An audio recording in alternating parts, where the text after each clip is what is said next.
Okay, hi friends. ఒకరోజు ఒక వ్యక్తి ఒక కోడిని పట్టుకొని ఒక్కొక్క ఈక పీకుతూ పడేస్తూ ఉంటాడట. పాపం ఆ కోడి ఆ ఈకలు పీకుతున్నప్పుడు వచ్చే పెయిన్, బాధను తట్టుకోలేక అరుస్తూ ఉంటుందట. అలా ఒక్కొక్కటి పీకుతూ పీకుతూ ఆ కోడికి ఉండే ఈకలు మొత్తం పీకి ఆ కోడిని బోడిదానిలాగా చేసేస్తాడట. పాపం తను పీకిన ఈకల నొప్పి భరించలేక ఆ కోడి నేల మీద పడిపోతుంటుంది.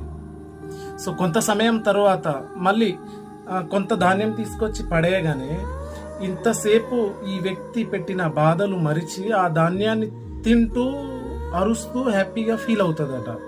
సో మన సమాజంలో ఎలా తయారయ్యారంటే, ఎదుటివాడు కావచ్చు, వేరే వేరే క్యాండిడేట్స్ కావచ్చు, వాళ్ళు పెట్టే బాధలు ఎలా ఉంటాయంటే ఎదుటివాడు పూర్తిగా నాశనం అయిపోవాలి అనేటట్టుగా ఉంటారు.